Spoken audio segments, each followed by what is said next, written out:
Hello everyone, welcome to Highways and Hilltops. This week we'll be covering episode 13, a trek through colorful Colorado. Hi friends, thanks for hanging out with us for 13 episodes. Wow, it's been so fun reliving this epic road trip, and it's been even better because you've been along for the ride.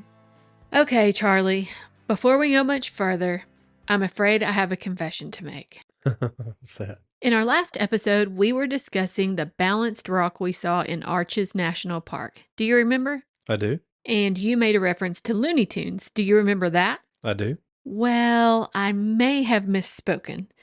I said it's like when the roadrunner tries to smash the coyote with a boulder. Do you hear anything wrong with that? Well, you got it backwards, but that's okay. We all understood what you meant. I got it backward. And what's so funny is when I was listening to the episode for quality control, I heard myself say that and I was like, wait a minute. Do I ever remember the roadrunner smashing the coyote with a boulder? That's all right. Everybody loves the coyote better anyway. You know what's funny is in my mind I was so conflicted, I had to Google it.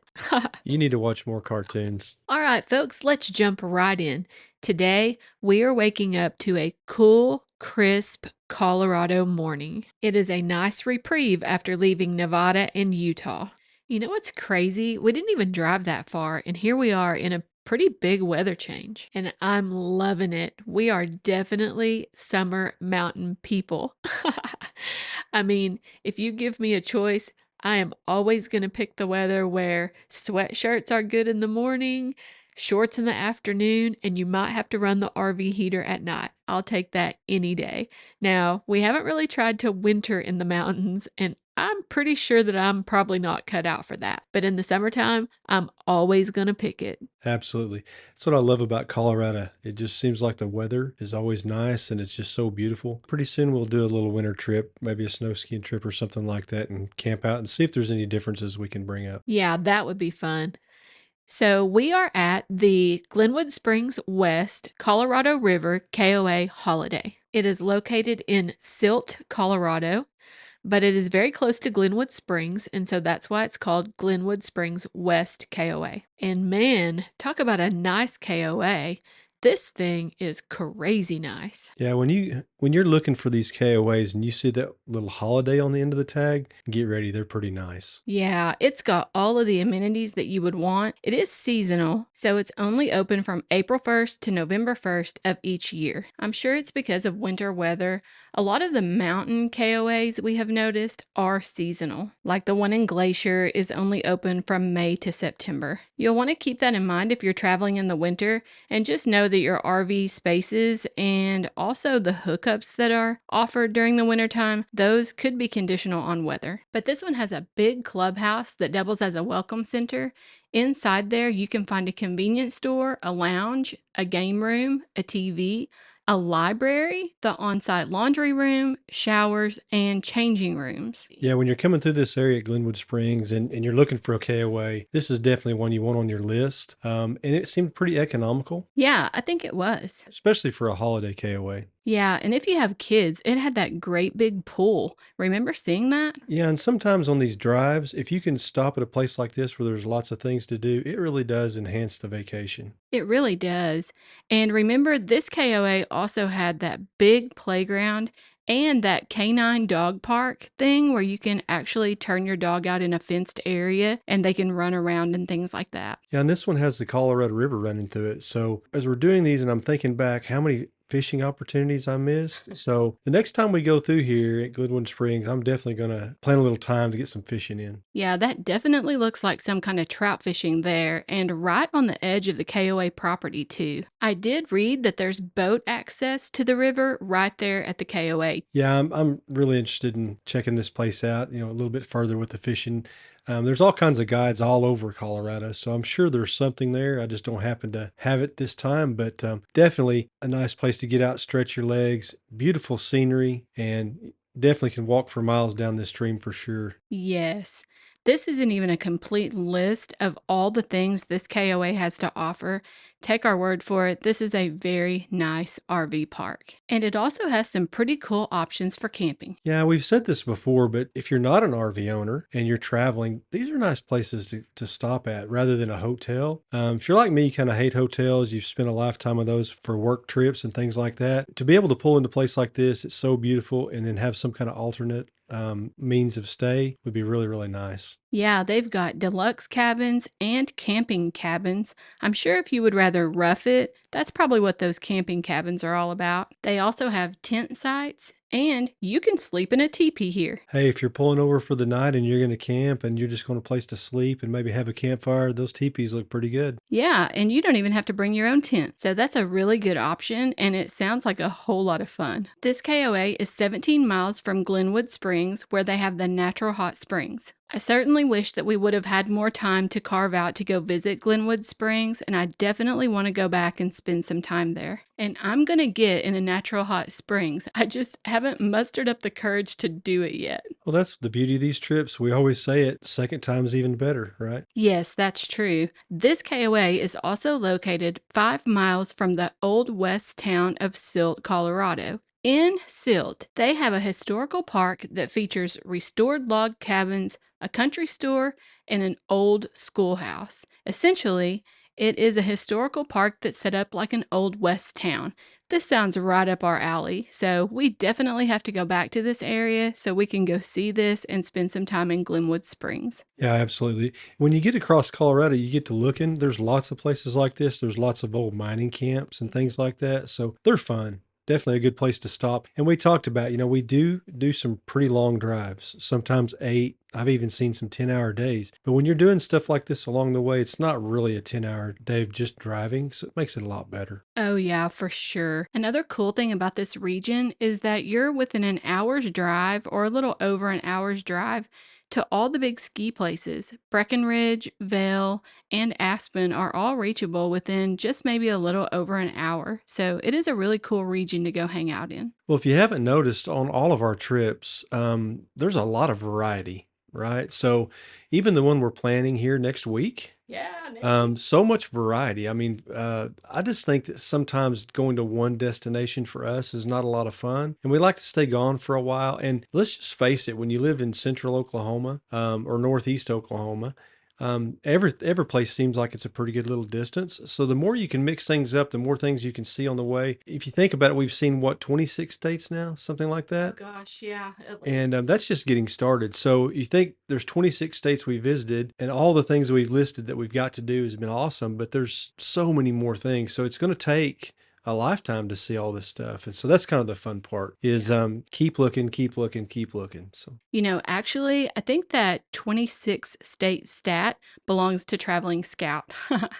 um, actually, I think our count is a little higher than that. We need to go count them for sure.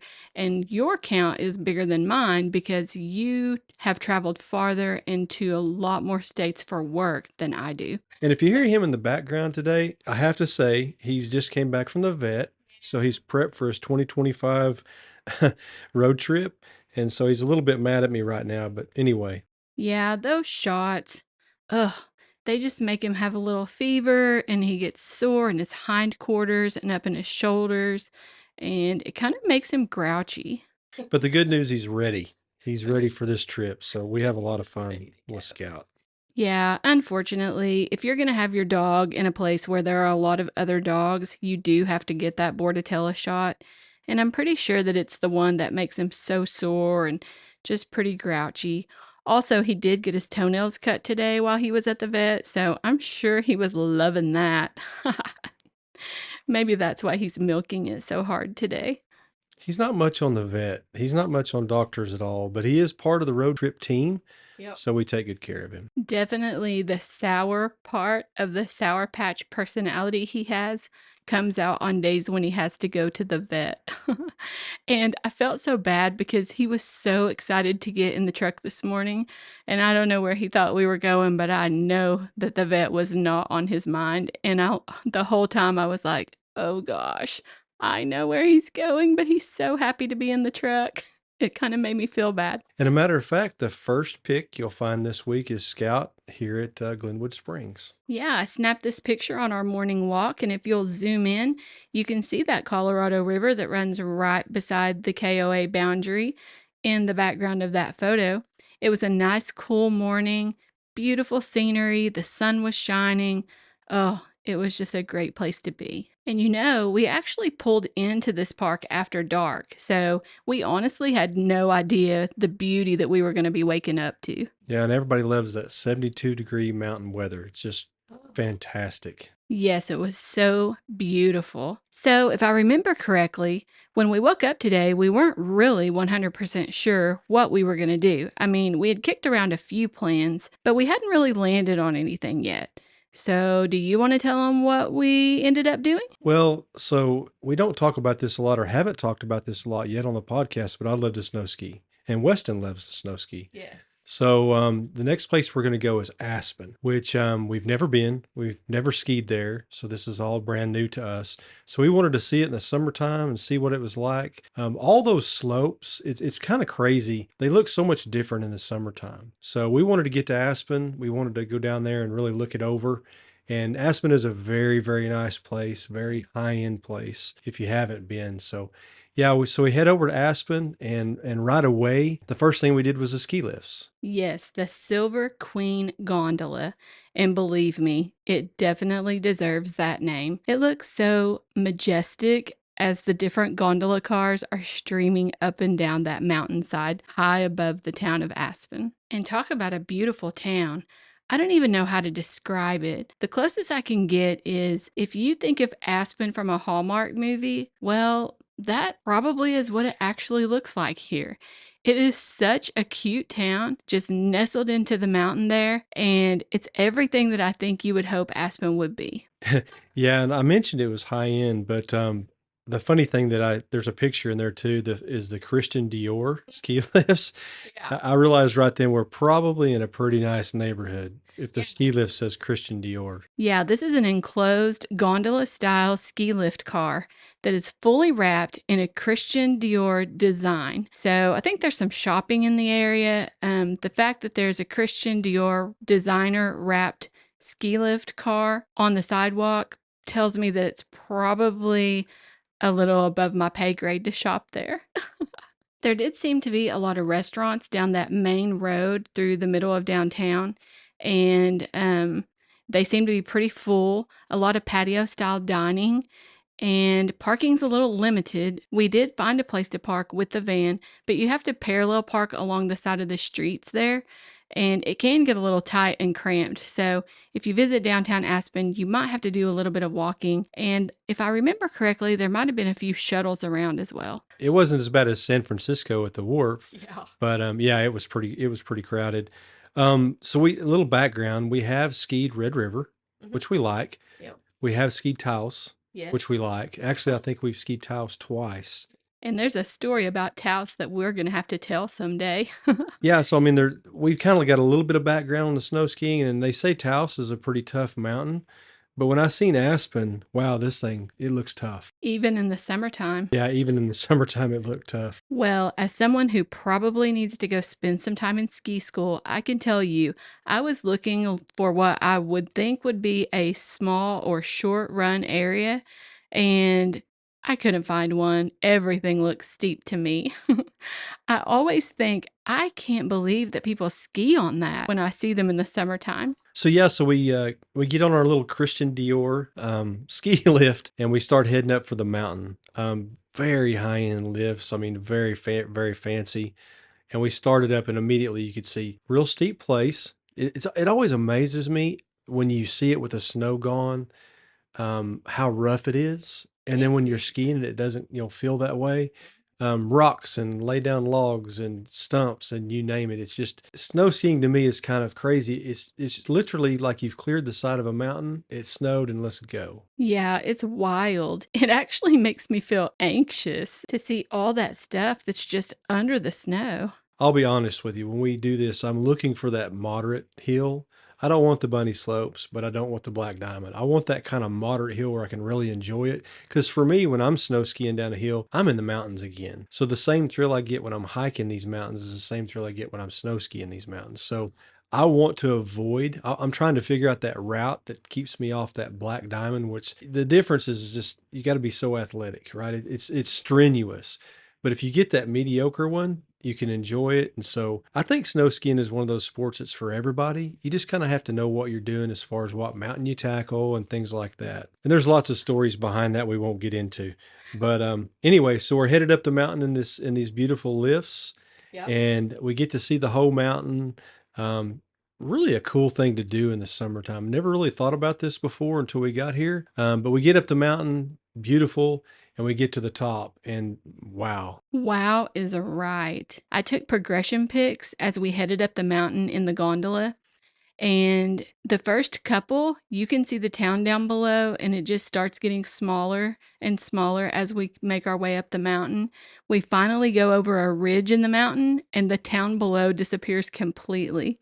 So these pictures are amazing. We are headed up Aspen Mountain, and it sits at an elevation of 11,200 feet. It's plenty high. You know, the funny thing that I just realized looking at these pictures, when you're there in the winter and you're skiing, it's hazy, it's different. But when you ride the lift up and it's springtime and it's clear and it's sunny, you can see for miles. I think the view's better in the summer. If you're going to take a gondola ride or a ski lift ride, whatever you want to call it, definitely probably see more in the summertime. Oh, yeah, probably so. It's really cool when you make it to the top. When you unload from the gondola, you step out onto this really big sun deck at the top of Aspen Mountain. It's actually called the Four Mountain Sports Sun Deck because from this sun deck, you can see the peaks of four different mountains. The view, oh my goodness, I don't even have a word to describe what this looks like, guys. We were there early July, and there were still snow-capped mountains off in the distance. It was just simply beautiful. Yeah, right off of that deck, there's a whole line of chairs out there, and you're looking at the backside of that mountain, and those valleys are so deep. Of course, there's nothing like Colorado. I mean, we love all of our national parks and things like that, and we talk so much about Glacier and Yellowstone and those places. But for a place like this, it's pretty close to home.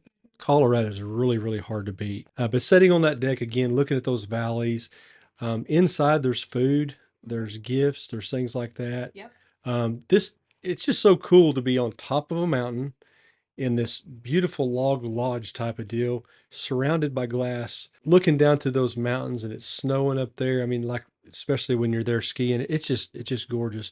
Yeah. Right in the middle of it, there's a huge copper fireplace.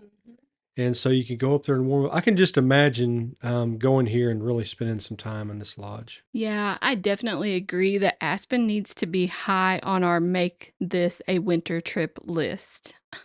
Yeah, and if you're an aspiring photographer, this is the place to capture your pictures. There's just nothing like Yeah. shooting snow-capped mountains in Colorado. It's almost like it raises your skill level, you know, no telling what, because everything is so pretty. It's just kind of hard to get a bad picture. Yeah, that's for sure. Still perfect short sleeve weather. Just great place to be, especially in July. Yeah, if you are going to spend some time in Aspen, the views are definitely worth the $39 ticket price to get up there. If you have kids with you, children 6 and under can ride the gondola up for free, and that $39 ticket gets you a trip to the top and a trip back down. They also have a 3-day ticket option, so if you're going to be hanging out in the Aspen region for a few days, this might be a good option for you.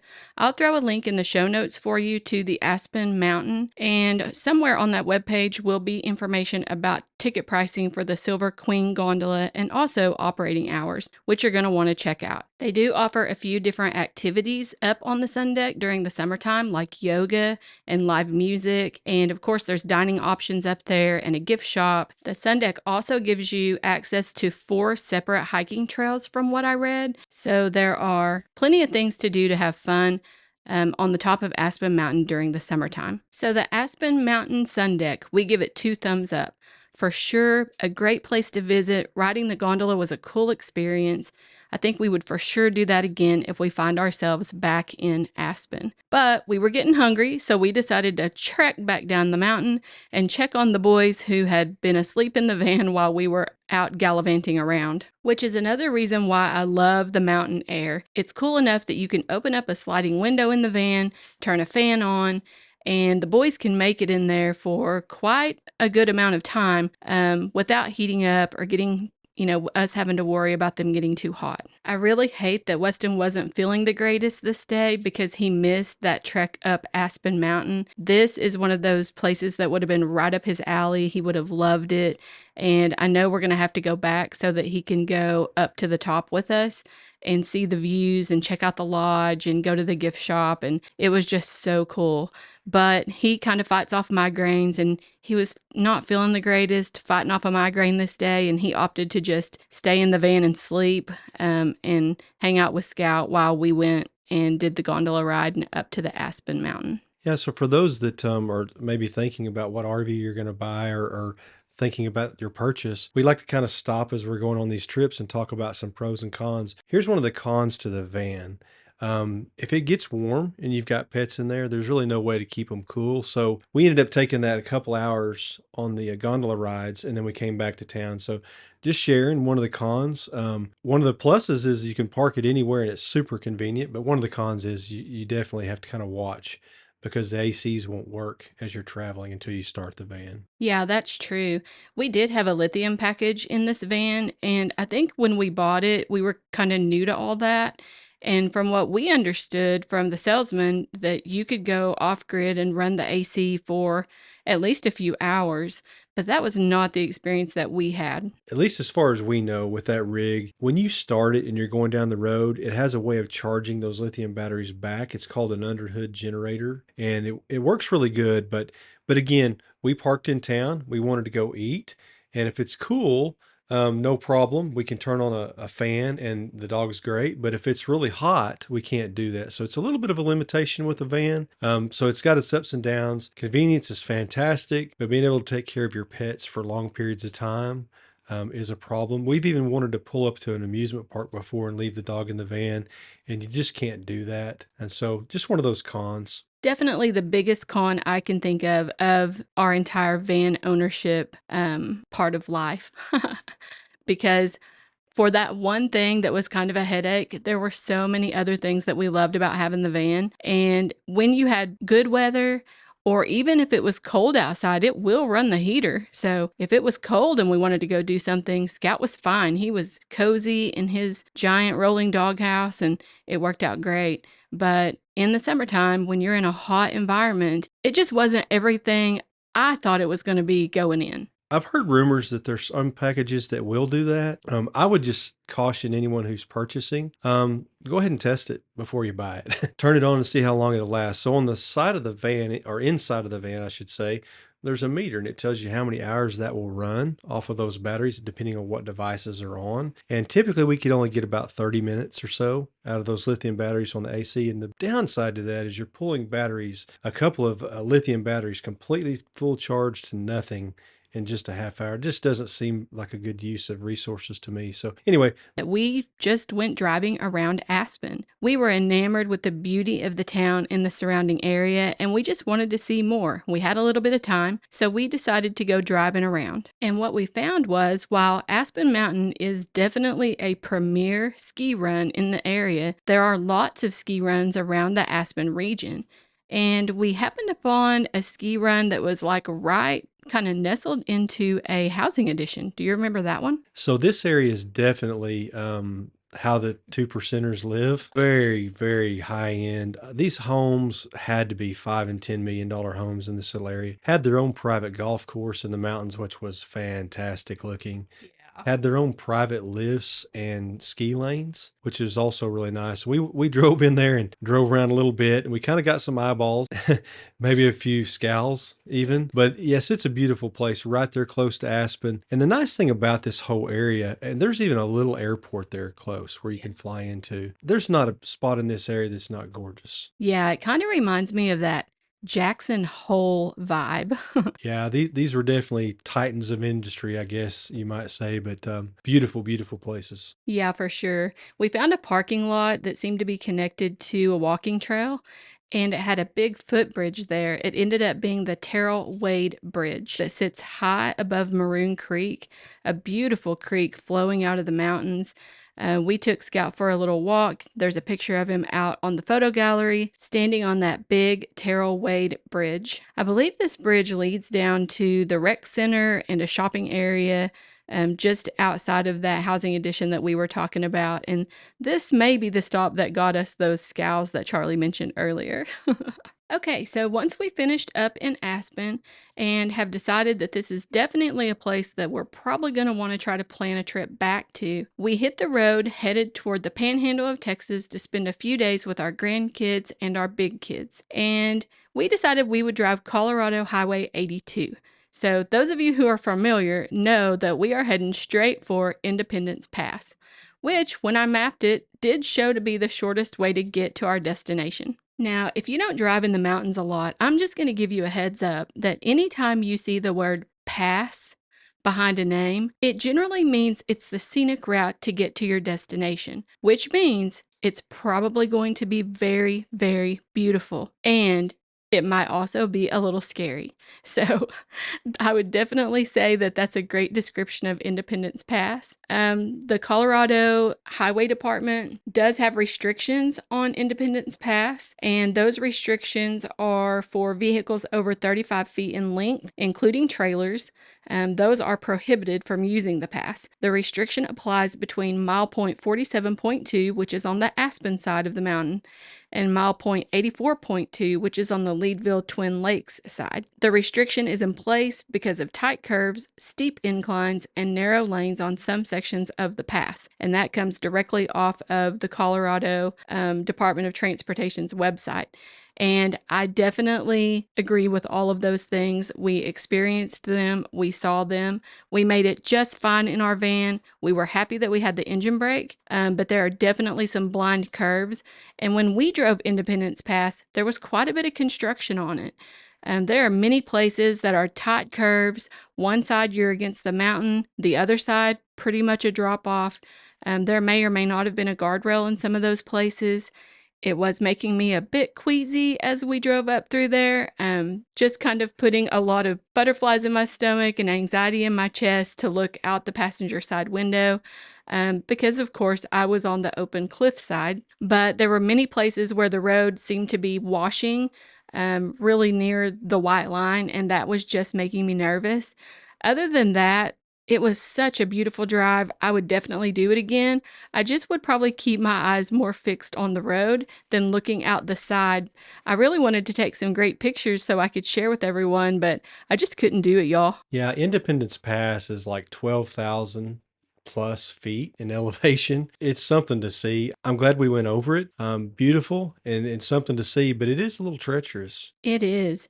I did take some great pictures at the top for you, so be sure and jump out on our website, www.highwaysandhilltops.com, and check out that photo gallery. You'll see the pictures that I did get at Independence Pass, and there was still snow up there, plenty of it, in July, and we crossed the Continental Divide again. I think the only other pass that we've been on that made me feel kind of anxious like this was probably Trail Ridge Road. Well, and maybe Million Dollar Highway. But if you're interested in hearing all about mountain passes, go check out episode 7, because Charlie and I went through a comparison of what the driver thinks versus what the passenger thinks of several different mountain passes that we've driven on. So go give that one a listen. It's a fun episode. And we did talk about Independence Pass in that one, and Trail Ridge Road, and Million Dollar Highway, because Colorado loves these mountain passes. As Charlie mentioned, it is 12,096 feet of elevation, and I would totally do it again. It was so beautiful, so worth the anxiety associated with driving over that pass, but we had a lot of fun. Well, we're moving on toward evening now, and as you exit Independence Pass, at least in the direction we were driving, you come to a little town called Twin Lakes. You're going to see a few more beautiful landscape photos through the mountain towns in Colorado, including Twin Lakes, Salida, and even a bison ranch that we went by in Gardner. But we do have to stop and shout out this old fashioned burger joint called Kay's that we ate at in Buena Vista. This place is great. I love the dip cones. The hamburgers are fantastic. I remember we had a little air conditioner problem when we were there, but other than that, great place to stop, beautiful scenery, and any place with dip cones and great hamburgers has got my attention. So It was pretty hot when we got to Buena Vista. It's a lot lower in elevation, and so the temperature is a little higher there. I think we had to eat our dip cones first.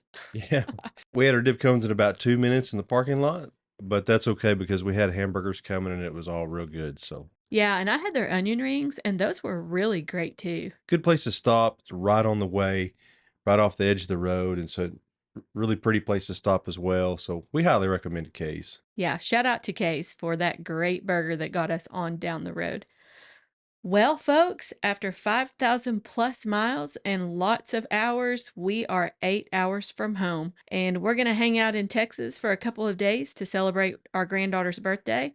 And then we're going to hit the road for one last long drive day back home to Oklahoma. And I don't know what it is about that drive down I-40, but ugh. Yeah, It must be because we're from here. it's a wonderful trip. I mean, this whole trip was fantastic. We never like to come home. That's the problem, is we would stay gone forever. So It is. And I'm not dogging on green country. We also live in a very, very beautiful place.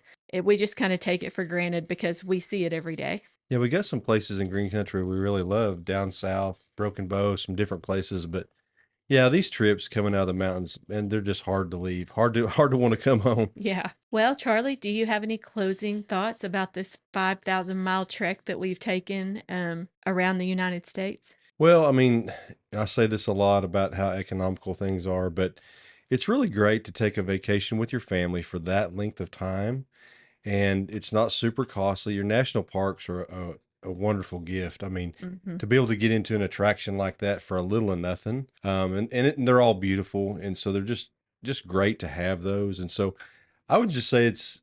I guess my feedback was it's just a wonderful thing to be able to go on vacation with your family for a long period of time, not spend a ton of money, and still have a great time. Yeah, I have to agree. I love the national parks, and it's pretty amazing when you think about all the different landscapes that you can go visit and see just right here in the States. Not even having to leave, but just take a road trip, maybe fly somewhere if that's your mode of travel or if you're short on time, and go spend a few days in the parks and just fall in love with what we have right here in the United States. It's hard to stand in a national park and not just see God's hand everywhere. In creation and all the beautiful sights. And I feel really blessed that we get to travel and run around like we do in the summertime. So I know that's not everybody's story, and I know that that's not the way everybody gets to do travel, but it is the way we get to do it. And we're so happy that we have this opportunity to share it with you. So, I said at the beginning that part of my vision for this podcast was that we would be able to help people who may never get to take these types of trips to at least take a trip virtually. As you listen to us, as you go through the photo gallery out on our website, as you watch the videos, as you connect with us on Facebook and Instagram, and just feel like you're part of that community. And so that's really where my heart is for this podcast. And also to share the tips and tricks and fun things and weird things and crazy things like a mouse running across your blanket in Glacier National Park with all of you. So we really hope that you're enjoying it. Well, that's going to do it for this episode of Highways and Hilltops. Be sure to connect with us on social media. On Facebook, we are Highways and Hilltops. On Instagram, we are Jodi Charlie Keith. And visit our website, www.highwaysandhilltops.com. We have photo galleries and video vaults for every episode of this podcast. So be sure that you go check those out. We'll be hitting the road next week for our 2025 summer road trip. We are over the moon excited for. And you can follow along. So if you want to tag along on our trip, be sure and go out there and check out our social media accounts. Of course, we'll recap that trip whenever we get back and have time to sit down and do a podcast. But if you want to be in the moment, we'll try to share some of the things that are happening as they're happening in real time. So we would love for you to be a part of that community. Also, don't miss episode 14 and 15. Do you want to tell them why? Yeah, 14 and 15. Those are going to be special episodes. A little bit of international travel for Highways and Hilltops. Our guest will be Bailey Keith, our daughter, and just made a trip to France. So it's going to be a lot of fun. Yeah, so be sure that you check those out. I know that you might be wondering where we're going to go with this podcast now that our 2024 summer road trip is over, but we have some special things planned. So be sure that you tune in next week for episode 14, Bailey Goes to France. It's going to be a fun time with our sweet girl, and you'll get to know her. She has such a beautiful personality and is a wonderful soul. So that's 14 and 15. I think we have plans for number 16. Yeah. It's the springtime of the year. Everybody's buying new rigs. And so we've just recently purchased a new rig as well. And so we're going to talk about, some ins and outs and some pros and cons and some maintenance and things like that. So be sure and look for number 16. Number 16 will be what's your favorite rig? So maintenance and things like that and pros and cons. So be sure and check that one out as well. Yeah, so stay tuned right here on Highways and Hilltops. So we're not going anywhere. And we hope you have a great summer, friends. And until next time, we hope you get to explore something fun this week. See you next week. Bye.